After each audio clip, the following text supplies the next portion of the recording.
کراچی میں NA-240 MKM نے ضمنی الیکشن اپنے نام کر لیا ہے۔ MKM پاکستان کے محمد ابوبکر 10,683 ووٹ لے کر کامیاب قرار پائے ہیں۔ غیر حتمی غیر سرکاری نتائج کے مطابق تحریک لبیک کے شہزادہ شہباز 10,618 ووٹ لے کر دوسرے نمبر پر رہے۔ مہاجر قومی موومنٹ کے سید رفیع الدین 8,338 ووٹ حاصل کر سکے اور وہ تیسرے نمبر پر رہے۔ پیپلز پارٹی کے امیدوار تھے ناصر رحیم، جنہوں نے 5,248 ووٹ حاصل کی اور وہ چوتھے نمبر پر رہے۔ پانچویں نمبر پر PSP کے شبیر قائم خانی رہے، جنہوں نے 4,797 ووٹ لیے اور پانچویں نمبر پر وہ رہے ہیں۔ NA-240 کے اگر الیکشن ٹرن آؤٹ کی بات کی جائے تو یہ ٹرن آؤٹ انتہائی کم یعنی 8.38% رہا۔ تو کراچی میں NA-240 کا یہ ضمنی مارکہ تھا جو کہ MKM نے اپنے نام کیا ہے۔ MKM نے ضمنی الیکشن یہ جیت لیا ہے۔ MKM پاکستان کے محمد ابوبکر 10,683 ووٹ لے کر کامیاب قرار پائے ہیں۔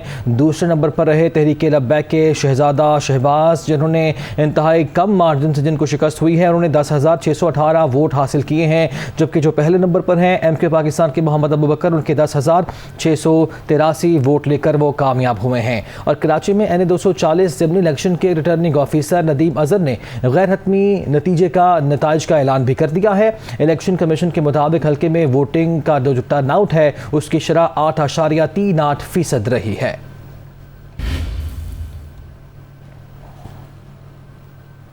فیصد 8.38 رہی۔ NA-240 کے اس الیکشن میں جناب محمد ابوبکر صاحب متحدہ قومی موومنٹ پاکستان کے 10,683 ووٹ لے کر کامیاب قرار پائیں۔ شہزادہ شہباز صاحب تحریک لبیک پاکستان 10,618 ووٹ لیے۔ سید رفیع الدین مہاجر قومی موومنٹ 8,383 ووٹ لے سکے اور ناصر رحیم پاکستان پیپلز پارٹی پارلیمنٹیرینز کے جو امیدوار تھے، انہوں نے 5,248 ووٹ حاصل کیے۔ آگے بڑھتے ہیں۔ وزیر اعظم شہباز شریف نے کہا ہے کہ پیٹرولیم مصنوعات کی قیمتوں میں اضافے کے اثرات سے بخوبی آگاہ ہیں۔ IMF معاہدے کی وجہ سے قیمتیں بڑھانے کے علاوہ کوئی چارہ نہیں ہے۔ وزیر اعظم شہباز شریف نے اپنے بیان میں کہا ہے کہ پیٹرولیم مصنوعات کی قیمتوں میں اضافے کے اثرات سے بخوبی آگاہ ہیں۔ IMF کے معاہدے کی وجہ سے قیمتیں بڑھانے کے علاوہ کوئی چارہ نہیں تھا۔ IMF کے معاہدے پر PTI حکومت نے دستخط کیے تھے۔ IMF اور PTI حکومت کی ڈیل کی تفصیلات سے جلد قوم کو آگاہ کریں گے۔ وزیر اعظم نے کہا کہ معاشی مشکلات سے جلد نکل آئیں گے۔ تحریک انصاف کے دور حکومت میں سابق وزیر اعظم عمران خان، سابق وزیر خزانہ شوکت طرین اور سابق وزیر اطلاعات فواد چوہدری پیٹرول اور مہنگائی پر کیا کچھ کہتے رہے، آگے وہ بھی دیکھتے ہیں۔ آج آپ کو کہہ رہا ہوں کہ ہمیں پٹرول بڑھانا پڑے گا، کیونکہ ہم اگر پٹرول نہیں بڑھاتے تو ہمارا خسارہ بڑھتا جا رہا ہے۔ اگر پیٹرول جو ہے وہ اگر $42 سے پچھلی جنوری سے اب 95 پہ چلا گیا ہے تو یہ اس میں ہم کیا کر سکتے ہیں؟ ہم کموڈیٹی پرائسز کا سپر سائیکل، امپورٹڈ مہنگائی جو ہے، ہم نے ڈومیسٹک مہنگائی کو تو کنٹرول کرنے کی کوشش کی ہے، اس کا ہمارے پاس جو ہے صرف ہم دعائی کر سکتے ہیں۔ انشاءاللہ آپ کو اس کی ریلیف ملے گی۔ اگر انٹرنیشنل پرائسز بڑھیں گی تو مزید پیٹرول بڑھے گا، بیکاز میرے پاس پیٹرول ہے نہیں، تو جو آئے گا وہ پاس تھرو ہوگا۔ جو اس وقت حالات ہیں اس میں ظاہر ہے کہ اس کے علاوہ کیا چارہ ہوگا کہ آپ پیٹرول کی قیمت جو ہے وہ بڑھائیں گے کہ یوکرین کے اور جو اس وقت یورپ میں اور جو ٹینشن بنی ہوئی ہے امریکہ میں، اس کی وجہ سے جو انٹرنیشنل پرائس ہے آپ کی تیل کی وہ شوٹ اپ ہو گئی ہے۔ اب اس میں ہم کتنی دیر جو ہے وہ روک سکتے ہیں؟ ظاہر ہے قیمتیں بڑھیں گی، اس میں کوئی شبہ نہیں۔ وزیر اعلیٰ پنجاب حمزہ شہباز نے کہا ہے کہ ملک کی معیشت کو ٹریک پر لانے کے لیے کڑوی گولی نگلنا پڑی۔ ہمارے پاس دو ہی راستے تھے، ڈوبتی کشتی کو دیکھتے رہتے یا پھر سنبھال لیتے۔ چند ماہ مشکل ہیں، پھر حالات بہتر ہو جائیں گے۔ سازش کی گردان کرنے والے عمران خان نے قوم سے ایک بھی وعدہ پورا نہیں کیا۔ مہنگائی کا موجودہ طوفان انہی کی نااہلی کا نتیجہ ہے۔ امیر ترین ملک میں بھی پیٹرول پر اس طرح سبسڈی نہیں دی جاتی۔ روز اربوں روپے کا بل جو ہے وہ بھر رہی ہے یہ گورنمنٹ، جو عمران نیازی جو بارودی سرنگیں بچھا گیا تھا۔ یہ کڑوی گولی قوم کے ساتھ ہمیں بھی نگلنی پڑ رہی۔ آپ نے شوق پورا کر کے دیکھ لیا عمران نیازی، نیا پاکستان کیا بننا تھا، پرانا پاکستان بھی دفن کر دیا۔ اس دوراہے پہ جب آج 74 سال بعد پاکستان کھڑا ہے، کیا ہم بھی خاموش تماشائی بن کر اس ملک کی سسکی सिसकियां लेती हुई मईशत को डूबता देखते रहते, या फिर आगे बढ़कर इस मुल्क को संभाला देने के लिए अपनी सियासी साख को दांव पे लगाकर इस मुल्क को बचाते। इंशाल्लाह ये मुश्किल वक्त गुजर जाएगा, दोबारा से अपना जो है मईशत अपने पैरों पे खड़ी होगी। एक आदमी 4 साल में कौम से किया हुआ कोई एक वादा पूरा नहीं कर सका। अभी आपको बताएं, स्पीकर पंजाब असम्बली चौधरी परवेज़ इलाही ने कहा है कि बड़े मियाँ तो बड़े मियाँ, पंजाब के छोटे मियाँ सुभान अल्लाह। बड़े मियाँ ने मरकज़ में मनपसंद अपोजिशन लीडर बना लिया, पंजाब में छोटे मियाँ ने अपनी असम्बली ही बना ली। स्पीकर पंजाब असम्बली चौधरी परवेज़ इलाही से opposition leader सप्तान Khan, पार्लिमानी leader PTI मियाँ महमूद रशीद ने मुलाकात की। डेप्यूटी अपोजिशन लीडर राजा बशारत और डेप्यूटी अपोजिशन लीडर मियाँ असलम इकबाल, राजा यासिर हुमायूं, चौधरी ज़हीरुद्दीन मोहसिन लगारी भी शरीक थे। स्पीकर चौधरी परवेज़ इलाही ने कहा कि पेट्रोलियम मसनूआत की कीमतों में इजाफा ज़ालिमाना है। हुकूमत बजट में रिलीफ तो दे न सकी, अब हर हफ्ते आवाम पर महंगाई का बम गिराया जा रहा है। चौधरी परवेज़ इलाही ने कहा कि तजुर्बाकार टीम अपने तजुर्बे के साथ मुल्क की माइशत और आवाम की ज़िंदगी को तबाह कर रही है। मरकज़ में बड़े मियाँ, पंजाब में छोटे मियाँ आइनी इक़दारों का तक़द्दुस पामाल कर रहे हैं।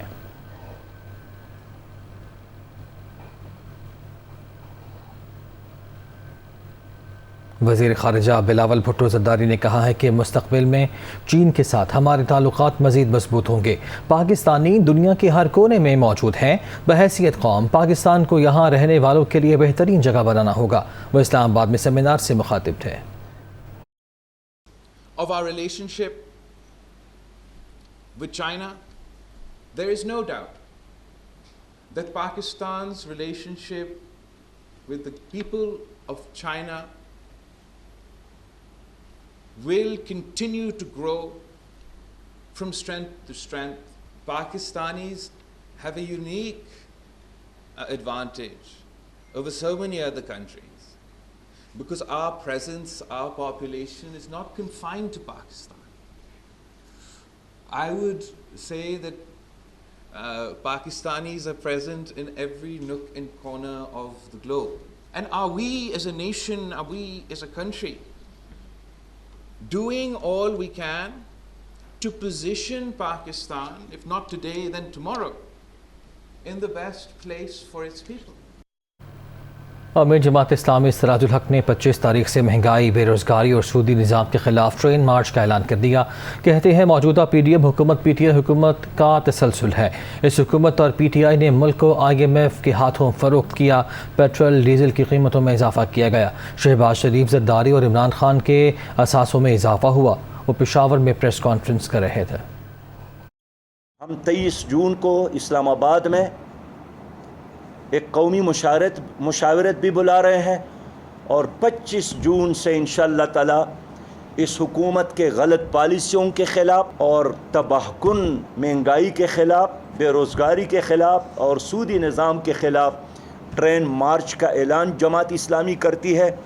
और मौजूदा PDM की हुकूमत जो कि PTI की हुकूमत का एक तसलसल है, उस हुकूमत ने, PTI की हुकूमत और PDM की हुकूमत ने हमारी कौम को IMF के हाथों बेचा है और हमारा हाल भी उन्होंने तबाह किया, हमारा मुस्तक़बिल भी उन्होंने तबाह किया। कल रात 11:15 बजे हुकूमत ने पूरी कौम पर एक और ड्रोन हमला किया। 234 रुपया फ़ी लीटर पेट्रोल हो गया है। मैं कोई मुबालगे से काम नहीं ले रहा हूँ।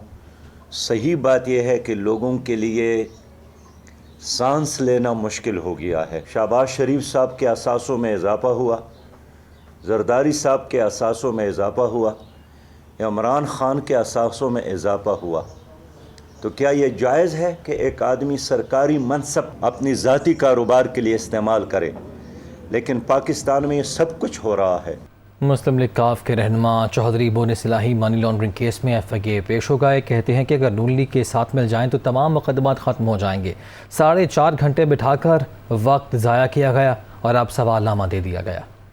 FIA में मनी लॉन्ड्रिंग केस। मुस्लिम लीग काफ के रहनुमा मोनिस इलाही तहकीकाती टीम के सामने पेश हो गए। तहकीकाती टीम ने 4.5 घंटे तहकीकात की और 30 से जायद सवालात पूछे। साबिक वफाकी वजीर मोनिस इलाही से पूछा गया कि इनका रहीमजार खान शुगर मिल से क्या ताल्लुक है। गिरफ्तार मुल्जिमान नवाज और मजहर से ताल्लुक की वजाहत करें। रहीमजार खान मिल के खरीदे गए शेयर्स के बारे में तफसीलात समेत दीगर सवालात किए गए। FIA ने मोनिस इलाही को सवालनामा दे दिया और जल्द जवाबात जमा कराने की हिदायत की। मोनिस इलाही ने मीडिया से गुफ्तगू करते हुए कहा कि 4.5 घंटे बिठाकर बार बार एक जैसे सवालात ही किए गए। आज मुस्लिम लीग नून के साथ मिल जाएं तो तमाम मुकदमात खत्म हो जाएंगे। ये मेन इश्यू से तवज्जो हटाने के लिए इस तरह के हरबे इस्तेमाल करेंगे। जब इनके पास सवाल खत्म हो जाते थे फिर वही दोबारा रिपीट करना शुरू हो जाते थे।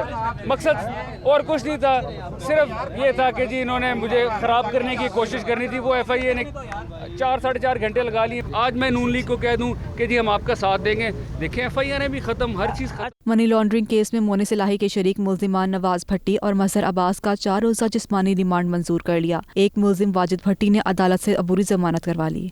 साबिक चेयरमैन वापडा lieutenant general retired Muzammil Hussain को संगीन माली बेहिसाबगियों के इल्ज़ामात पर नैब लाहौर ने 20 जून दोपहर 3 बजे तलब कर लिया। नैब लाहौर की जानिब से जारी नोटिस के मुताबिक मुजम्मिल हुसैन के गलत इक़दाम के बाइस $753 मिलियन का नुकसान पहुँचने का इल्ज़ाम है। साबिक चेयरमैन वापडा के मुबैना तौर पर गलत इक़दाम से सरकारी ख़जाने को 150 अरब रुपये का नुकसान पहुँचा। वापडा में गुज़श्ता 3 सालों में करप्शन और सुस्त रवि के बाइस अरबों रुपये के नुकसान और तरबेला 4 प्रोजेक्ट में $753 मिलियन की करप्शन का भी इल्ज़ाम है। मुजम्मिल हुसैन बतौर चेयरमैन वापडा ज़बरदस्ती कॉन्ट्रैक्टर्स को गलत अदायगियाँ करवाने का इल्ज़ाम है। लाहौर में तेज़ आंधी और मुख्तलिफ इलाकों में बारिश से गर्मी का जोर टूट गया। फैसलाबाद, गुजरावाला, गुजरात समेत कई शहरों में भी तेज़ हवाओं के साथ बादल खुल कर बरसे। लाहौर के अक्सर इलाकों में आंधी और कहीं कहीं बारिश हुई। गर्द हवाओं से लेस्को के 230 से ज़ायद फीडर स्ट्रिप कर गए और मुताल्लिक़ इलाके बिजली से महरूम हो गए। बांद रोड और ठोकर न्याज बेग में दीवारें गिरने से 3 अफराद मलबे तले दब गए। फैसलाबाद में भी तेज़ बारिश से मुतादिद फीडर स्ट्रिप कर गए। गुजरावाला, गुजरात, शेखुपुरा, पिंड आदर खान, रुनाला खुर्द में भी मूसलाधार बारिश हुई। उधर झंग में मिट्टी का तूफान आया जिससे हर चीज़ गर्द आलूद हो गई।